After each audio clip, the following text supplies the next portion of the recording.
All right, we are back with another PrizePicks video. Going to be talking NBA in this one. Got a whole bunch of games, so should be a bunch of value on the board.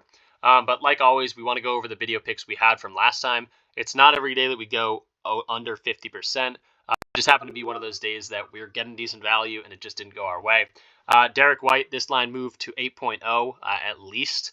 So we had a seemingly very positive EV play here at 7.5, but just didn't get there against the Knicks. He had done it in a bunch of different games. Again, this line got bumped, but sometimes that just happens. Scotty Barnes, he did go under his points, rebounds, and assists. We made this video at 2:40 in the morning. So when we were talking about it, we said that Scotty Barnes' fantasy score would be the one we wanted to attack, but we just didn't have that line just yet. He ended up crushing that fantasy score because he had 5 steals.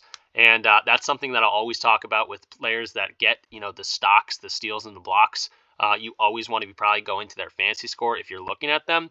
And Scotty's been, crushing that line. Even when he doesn't score the ball all too much, he ended up having a great fourth quarter, but just came up short in terms of the points, rebounds, assists. And then Evan Mobley was an easy one. He got that pretty early in that game. And then Mitchell Robinson, we talked about potentially being a tougher matchup against Boston if they took him out of the paint a little bit. But he ended up getting a whole bunch of minutes and still didn't get there for him as the Celtics kind of started hitting every shot down the stretch. So 3 for 4 or 1 for 4 day, maybe a 2 for 4 day if you're counting that Scotty Barnes fantasy line. But if we have a bad day, the next day has better chances of being even better if that evens out. So definitely a bounce back opportunity for us. So we got the board here, and I will say it's definitely an injury a day. Definitely going to be trying to look at and attacking potential injuries and how that might change or what's that word I'm trying to look for? Affect the rest of the day. So want to go over to RotoWire here. Not affiliated at all, but definitely a good website to look at if you're wanting to see if the projection lineups, seeing injury history and news. And they have a $5 or $6 a month tool that you can get access to like on off court stats, projected minutes for every team. But if you don't pay for it, you do seem to get half of the games. But if we end up talking in the future and maybe potentially get you guys a code for like a free trial or something like that. So I'll try to get that in the works because it's definitely a useful tool. But in terms of injuries, we got a whole bunch. Trae Young's out here. So I'm looking at a boost from DeJounte Murray, who we know was extremely high usage rate on the Spurs before he got traded to Atlanta. And when Trae's out of lineup, that's someone definitely attack. I think Hunter could get a big boost. I think Jalen Johnson could get a big boost here. And then Detroit, Jalen Duren, another big name for this guy, for this team. So I'm attacking probably rebounding props for maybe Oscar Thompson. The centers maybe get a little boost as well. There are centers or the bigs. Indiana's got nothing. Philadelphia, Joel Embiid might not play in this one, which would be huge for Tyrese Maxey and Tobias Harris. Even do Anthony Melton here. Also, I didn't even mention Kelly Oubre was literally hit by a car. He's going to be out for a long time. So get well soon for Kelly Oubre. Nicholas Batum also out. So just boosted for Tobias Harris and Maxey. I don't think we're seeing those guys on the board just yet, but could be a huge spot for one of those guys. Tyler Hero still out for Miami. I think the big expected boost there would be for Kyle Lowry and Duncan Robinson. Bam's kind of been doing his thing. Jim Butler's kind of been struggling. We can actually see the on-off court stats here for free. Yeah, Kyle Lowry looking like they're getting the biggest boost here. At a 17% usage rate boost, so that's someone I'd be looking at for sure. For Charlotte, got a whole bunch of injuries. Gordon Hayward's probably my biggest one, as these other guys have been out. Terry Rozier is also another big one. But if Gordon Hayward ends up not playing, I think we get a lot of value in PJ Washington. LaMelo Ball also getting a decent amount of value there, with especially no Rozier and Hayward. For the Orlando Magic, we see no Fultz and no Wendell Carter Jr. So I think Suggs is probably the biggest play here for Fultz being out. Even though it hasn't affected him too much. We can actually see it here as well. But yeah, it looks like Joe Ingles gets a big boost because he gets the more minutes. Paolo is getting a nice highest usage rate, and then Suggs and Franz getting a little bit higher of a boost. But Suggs is someone that interests me just because he's been crushing that fantasy line. Paolo is another guy that's been consistent with these guys out. Ben Simmons, Cam Thomas out for these guys. I think Mikal Bridges and Cam Johnson are probably the two guys I'm looking at. Claxton maybe gets a rebound boost just a little bit with Simmons out, but I don't think he's going to go out and score 30 points. And then Dinwiddie's just kind of been inconsistent. San Antonio here, we got Trey Jones out and Keldon Johnson out, and Sohan's also at a game time decision. if Sohan plays, he's probably someone that's going to get a nice boost today. Vassell is probably the most consistent guy there. And then going up against OKC, I think centers have been doing solid against OKC. So maybe even Zach Collins and Wembanyama are solid plays here as well. So could see a lot of value in the Spurs. OKC's got no injuries. Dallas has Kleber out. So maybe like Tim Hardaway Jr. off the bench would probably be my biggest thinking in terms of some boosts, just some more minutes for him. Let's go into the Pelicans. No CJ McCollum's big for maybe Zion and more Brandon Ingram than Zion, but Herb Jones could also be missing. So with McCollum out, maybe see Ingram carry the ball a little bit more. I'd be interested to see the on-off court stats for Ingram and Zion here. But I think Ingram maybe gets a little bit more boost than Zion does. For the Portland Trailblazers, Brogdon, Henderson, and Simons all still out, so Skylar Mays is going to get a whole bunch of run. He's just a little bit, he's not playing when they're healthy, so maybe just a scary one there that his line is so high on PrizePicks, but someone you could look at if you have faith in Mays. Shaedon Sharpe also getting a big boost here. I think the whole Portland team is they're getting very big boosts, and none of them are extremely consistent. DeAndre Ayton's been very inconsistent when you watch the Portland Trailblazers play. Sometimes he just looks like completely checked out and doesn't want to be aggressive at all. I know I bet on a few days ago for his points line against the Lakers. He had 12 points with the entire quarter left and then just didn't even look to shoot once. So Ayton I probably don't go to. Jeremy Grant's probably my favorite here in terms of consistency with these guys out of the lineup. Utah, no Walker Kessler. So could be looking at some rebounding lines to fill his void. Can't look at the on-off court stats here without premium. But John Collins, also game time decision, but probable to step into that center position. But I think Lauri Markkanen and maybe even Jordan Clarkson get a tiny bit of a boost, maybe soaking up a few of Kessler's minutes. The Clippers are too inconsistent. I still don't know what this lineup's doing. They haven't won a game since Harden got there, and they just I can't trust anyone here. But nothing really to say on that one. Denver, no Jamal Murray as Porter continues to get a boost. Aaron Gordon continues to get a boost. These guys have been consistently hitting their overs. Timberwolves, nothing crazy going on there. And then Golden State, obviously no Steph Curry, so Klay Thompson should seemingly have the ball shooting a little bit more. Chris Paul will probably be handling the ball as well. Maybe Andrew Wiggins sees some value here as he's not had a good season so far, so maybe that line is low and he gets a solid points line. And then for the Lakers, AD and LeBron are game time decisions right now. Obviously that's huge for them, so probably not touching this game. I doubt it's even not on the board if these guys are both game time decisions, but if one of those guys doesn't play, that has huge implications on the entire game. So I wouldn't touch this game just because it's kind of, Prince steps up sometimes, Ryder steps up sometimes. D'Angelo Russell maybe has some value there, and Reeves potentially. So nothing really much to say there until we know more about them. And then with Memphis, all these guys have been out, so nothing really crazy there. So wasn't expecting to kind of go through all these, but as you can see, a whole bunch of injuries that we can talk about when going through our picks.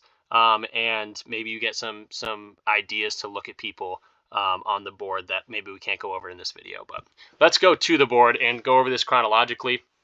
Looking like we got a taco here. So this one's about to expire. I'll throw it in as a placeholder. It might go away during this video, so we'll be able to look at the next taco. But Shea is someone I played with confidence today. He's going against the Spurs, so really good matchup for him. Again, this will be gone, obviously, but hopefully we'll be able to talk about the next taco that comes up if that pops up. But I'll put him in as a placeholder because we'll probably be using the taco in this one. And then let's go chronologically like I usually do if you're trying to cram these in at the end of the day. DeJounte Murray is the first guy we're going to go to. We talked about, if he's even on the board. Yeah, we talked about Trae Young being out here, and I remember seeing him on the Spurs. He had a ridiculously high usage rate, and he was a triple-double threat every single night. Now, with playing with Trae Young now, you have a little bit less of a usage rate, but he's had a really good year so far. Let's just open up his page and kind of see what he's done with Trae off the court here. And I think there's a few different ways you could attack this. If Outlier is going to load for us, sometimes this happens. Let me just refresh it here. With that in mind, though, let's go see what Trae Young as a point guard is doing against their matchup. I think he's going up against Detroit. if I'm not mistaken. Yeah, Detroit here. So against Detroit, looks like we're getting a decent amount of value against for point guards. Yes, 26.0 in terms of point guards points, and then 52 on the fantasy points, which is also green. So very solid matchup for a point guard here, in which DeJounte Murray will slide into that point guard position. If we go to his points, rebounds, assists, that's something we'd probably be looking at as well if we can't get the fantasy score line, but we have it up. As you can see, the last 10 games, he hasn't hit this very much. But if we take Trae Young out of the equation here, and we can look at 2022 stats here as well, which is really nice on Outlier, we can see he has gone over that line in 6 of 10 games. So I think he's going to have a ton of usage. I think he has a really good opportunity against Detroit here. And I'm just liking his fantasy score line. He's another guy like Scotty Barnes that can get the blocks and steals. I don't know how he's been doing so far this year. Very consistently looks like he's around that 2 line. So that's an added boost to me. He's a minus 145 to go over 1.5. So I think that's a good spot for DeJounte Murray. And that's what we'll be rocking with for the first play. 44 fantasy score doesn't look like something that would be solid to run off of if you're just looking at the past 5 games. But again, he's been very close playing alongside Trae Young, and he's had a great year. And I think he seamlessly, takes the reins with Trae out. So DeJounte Murray at 44.5. Fantasy score is going to be our first play after the taco. Next up, let's talk about Isaiah Stewart. Actually, in the same game here, we talked about Jalen Duren being out. And another guy that you could be looking at fantasy score line, you could be looking at his rebounds line. Looks like it's at 8.0, so that's very interesting as well. I'm just going to go to his points, rebounds, assists, and we'll go check out on Outlier, very visually what he's done without Jalen Duren on the court. So let's go to Isaiah Stewart here. He'll probably be playing power forward, so we can look at the matchup against power forwards as well.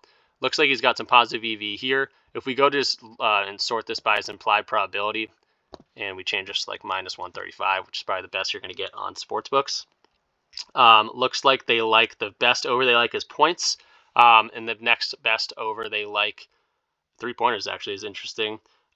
Points, rebounds, assists is what I'm looking for. So it's down here at 53% implied probability, but has a positive EV. So that's what I'm going to be looking at and running with. These are the 2 games that he's actually crushed this line, and believe it or not, those are the 2 games without Jalen Duren, so I don't think that's a coincidence here. Let's take Jalen Duren out of the equation. You can see the last 10, he's gone over this in 6 to 10 games. This year's a totally different story as Duren's got a whole bunch of time. And we can see that without Duren in the lineup, he's actually gone over this line in all 3 of those games. And again, 2 of those games weren't even really close. If we go into farther here and look at the Atlanta Hawks matchup for him, and we go to power forwards, as Bagley will probably slide into that center spot, I think he'll probably run a little bit of both, but in terms of points, rebounds, and assists for the power forward spot against, what are we looking at? The Hawks here. Looks like 26.1. Rebounds line is okay at 10.06. And then his assist lines is also green at 5.5. So his fantasy score is also green at here. So solid matchup for power forwards against the Hawks. If we move this to center and think he might get some center minutes, I think this rebounds line is something we want to look at. If we can find the Hawks here.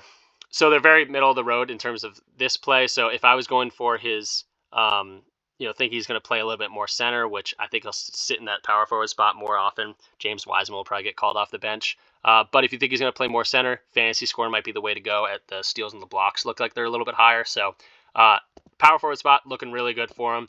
And from what we can see without Duren in the lineup, I think this should be an easy over at the positive EV bet as well. So looks like that taco's gone, but Murray and Isaiah Stewart are our first 2 plays. Next up, let's go ahead and talk about who's our next up. Claxton. Claxton is someone that can definitely get some steals and blocks. His points, rebounds, assists is at 23.5. He's gone over this in just 1 of 3 games of the last 5 games. But that was against Washington, who a lot of people go over against Washington. But it was interesting to see his fantasy score is a whole 11 points higher than that. And again, he went over against the Washington Wizards, but a lot of people have. So this is something I'm actually going to be looking at an under for. I think it's just over valued at this point. And some projection models are liking this as well. I don't love his matchup against Orlando. They've been, very solid so far this year. I think in terms of like fantasy points, they're middle of the road. If we can find them here, Orlando against centers. Yeah, it looks like they're pretty middle of the road here. Do give up a decent amount of blocks, which is probably why that fantasy score line is pretty high. And again, no Ben Simmons is the injury news on that one. That would probably affect Claxton the most. Also, no Cam Thomas. But at 34, it just seems a little steep to me for Claxton. Probably not my favorite play of the video, but something that I think is pretty solid in a solid matchup against Orlando. We can go ahead and look at his page real quick and kind of see what he's done so far this year. Obviously, he was dealing with some injuries at the beginning of the year, but he's been back recently. Looks like the best implied probability is the under his points, rebounds, assists at 23.5 at minus 125. So that's, again, if you want to maybe just go off the implied probability, maybe that is the way to go. In 2023, he's only played the 2 games, so very small sample size for us. And he's gone under this in one of the games and over this in the other. And the minutes getting around that 28-minute line. So I expect him to probably get in that range as well.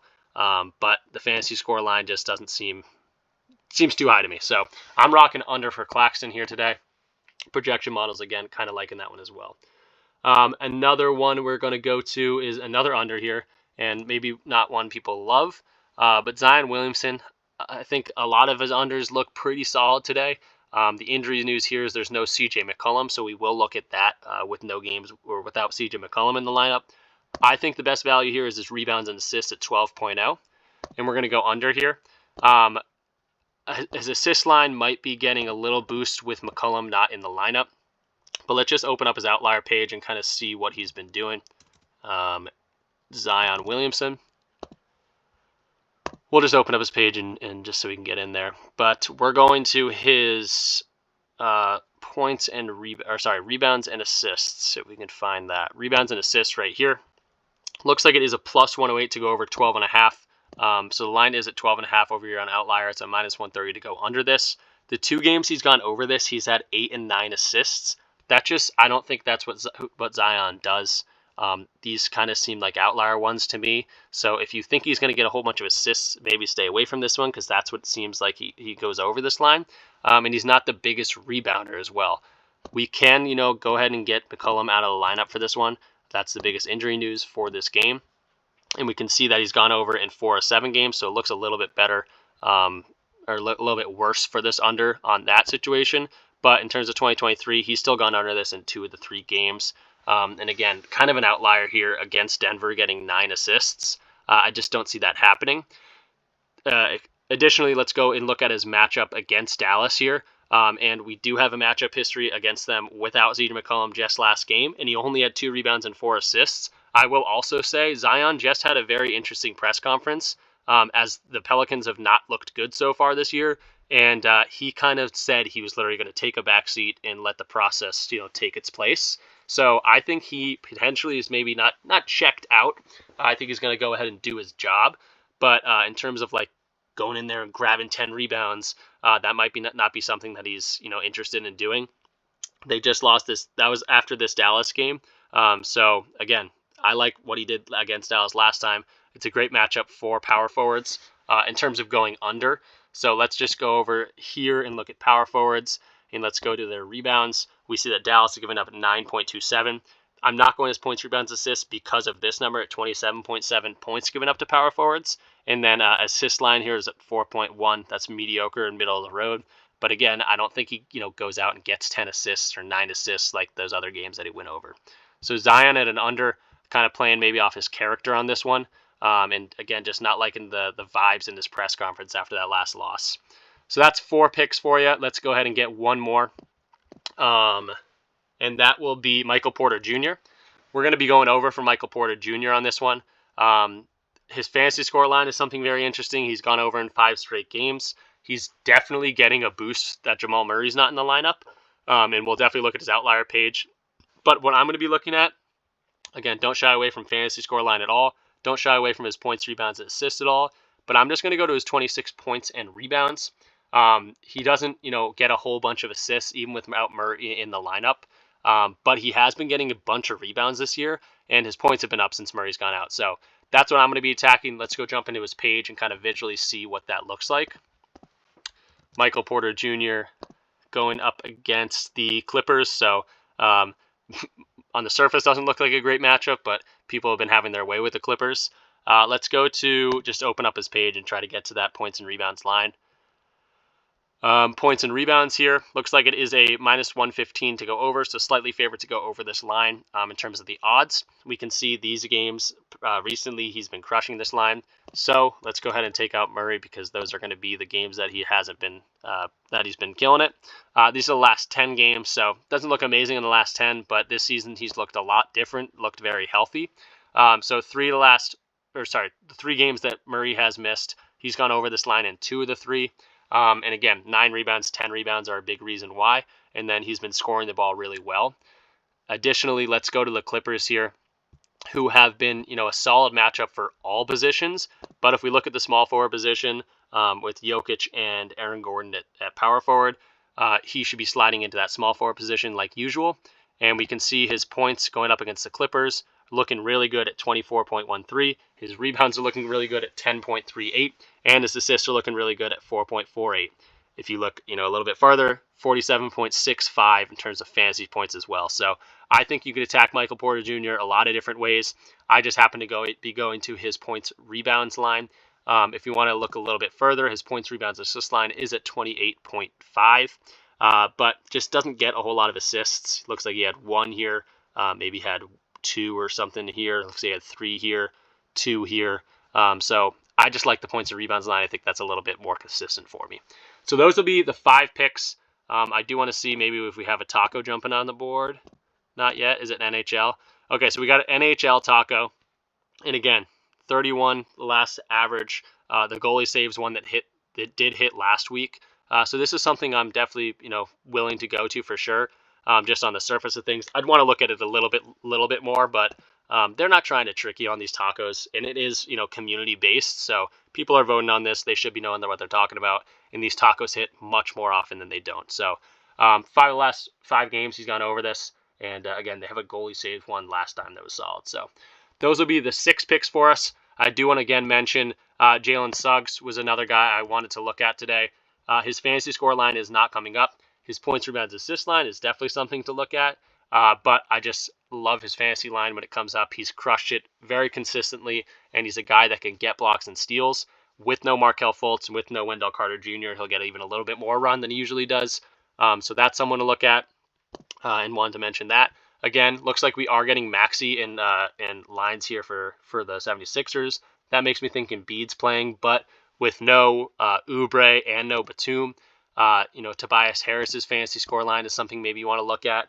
And if you didn't, maybe you skipped the injury news part of this at the beginning of the video, but definitely, go ahead and listen to that if you want to get the best out of some of those teams, because it's so huge when teams have those injuries, especially to big players. So we're attacking a lot of these, like in DeJounte Murray and Isaiah Stewart, with no Trae Young and no Jalen Duren.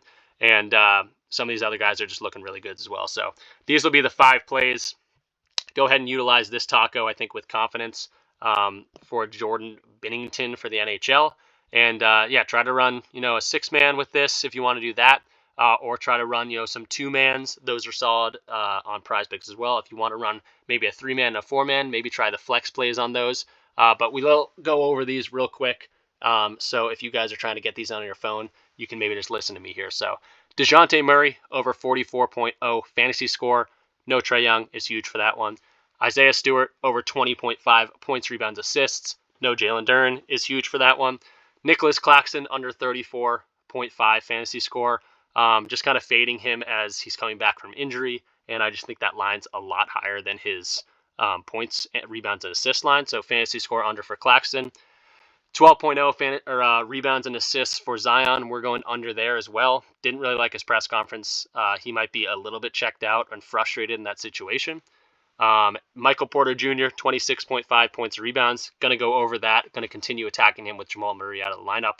And then whatever the taco is at the time you're watching that will be another good play with these. So mix and match them, with your own plays, with some of these plays, with some other YouTube plays to try to get the best slip out there. But really liking the board today. I think there's a whole lot of value, and I think there's going to be, a decent amount of opportunity for us to make a lot of money tonight. So that will do it for this one, guys.